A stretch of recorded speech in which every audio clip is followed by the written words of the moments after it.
Assalamualaikum warahmatullahi wabarakatuh. Hello guys, I am Agung Prasetya. I am from D class in English Education Department 2020.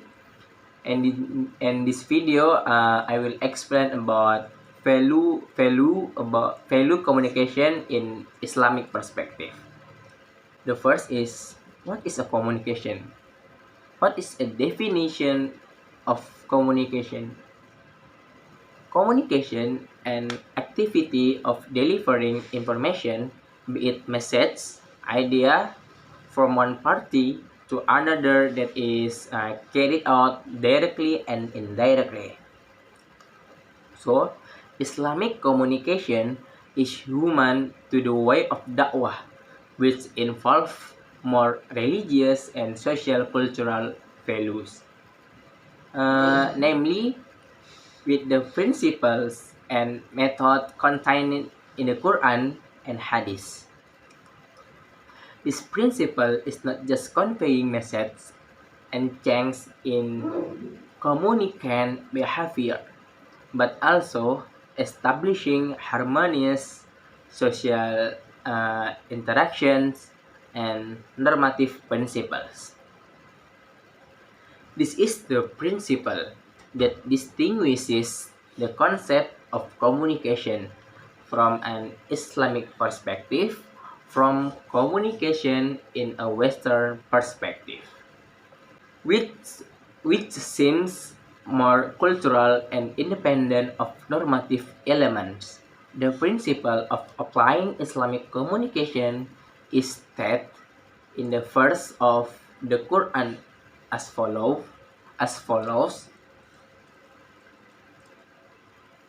yang artinya, all mankind to the way of your Lord with wisdom and good listen and refute them in a good way. Surah number 16 ayat 125. And next, and speak to all mankind in a kind way. Quran number 2 ayat 8. Next, kind words and forgiveness are better than charity accompanied by something that hurts feelings. Quran number 61 ayat 2 until 3. The next, who is better quote than those who call to Allah, do righteous deeds and say, indeed, I am of those who surrender. Surah number 41 ayat 33.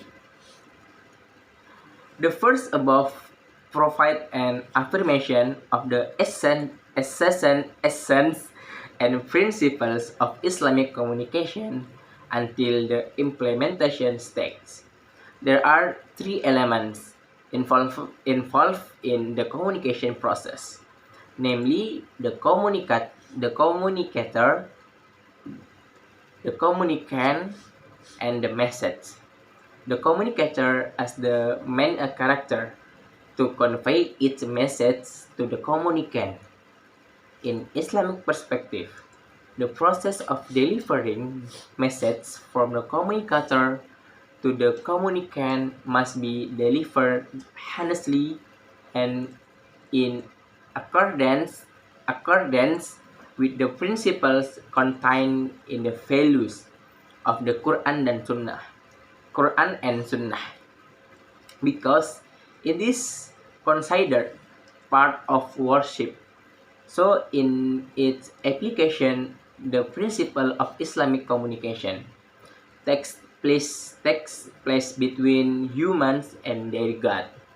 This is the basic foundation of Islamic communication.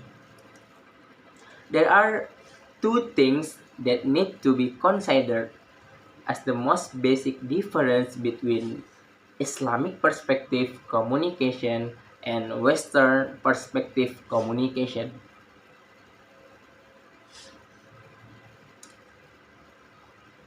Namely, first, Western communication is individualistic and value free. In fact, reality is not able to build a harmonious social system. Second, Islamic communication which is believed to have an application conception of how to live a life, harmonious life. And the message conveyed contains elements that direct human to the benefit of the world and the hereafter. This is what is considered as one of the peculiarities of the study of Islamic communication, so that it becomes part of Islamic studies. From an Islamic perspective, communication theory must be in accordance with culture and religion. Okay, that's enough from me. Thank you for your attention. I'm sorry for my mistake. Wabillahi taufiq walhidayah. Wassalamualaikum warahmatullahi wabarakatuh.